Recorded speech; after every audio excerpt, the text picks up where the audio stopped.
What's better, knowing the price of something or knowing with perfect information how much something should cost? It's a trick question.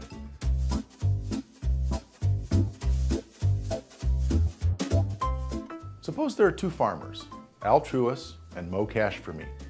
Each of them has 500 acres of land that could grow either corn or soybeans.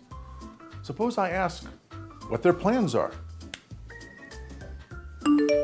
Both of them text back, I don't know. Now suppose we've borrowed a crystal ball from some genie and we know everything.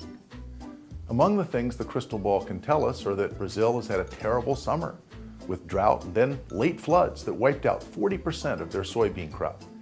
It also tells us that new uses for soybean curd have pushed up consumer demand for soy paste all over Asia.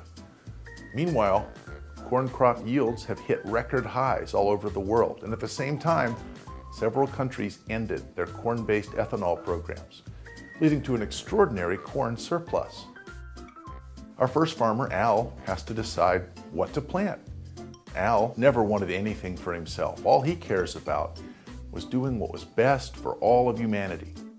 He does research, trying to decide which crop will be better for humanity as a whole. But it's hard for Al to determine what information is most relevant because he doesn't trust price information, and the knowledge that he needs is too dispersed, too specific, and too hard to learn. Now, Al knows a lot, but still not enough. He's stuck at I don't know. So he makes a guess, plants corn. Al's put a tremendous amount of time and resources into his research instead of focusing on what he's good at, running a farm. As a result, he doesn't get much corn planted, has a hard time selling the corn he does produce. He has to sell for very little, and he ends up bankrupt. Let's look at Mo's experience. Since he cares only about profits, he focuses on prices. In early February, the price of corn futures falls sharply. But soy futures indicate that prices for soy delivered in August should be excellent.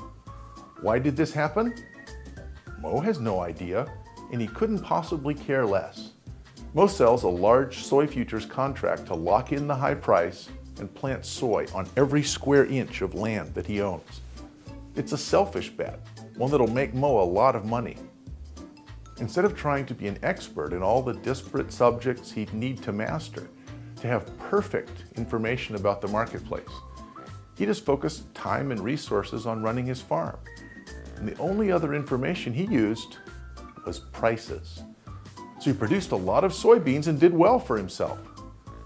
Which of the two did the right thing, the better thing for society?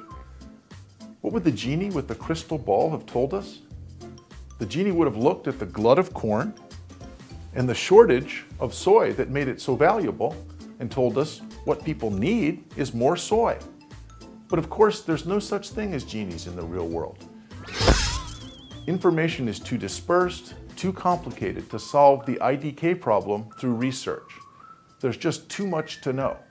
Fortunately, farmers don't need a crystal ball because prices do exactly what we were hoping that the genie would do. Farmers don't need to know why a price is high or low. And in fact, no single person could possibly explain it fully. But by growing the crop that produces the greater profit, farmers can produce the crop that solves the shortage, meets the demand, and satisfies the requirements of innovation. It's impossible to attain perfect information about the entire marketplace, which is changing all the time. Prices are a way of condensing all that information into one easily understood signal. Almost like magic. Keep learning Liberty. Click on one of our other videos to watch more. If you want to do more than watch videos, click on the link for student opportunities and more resources.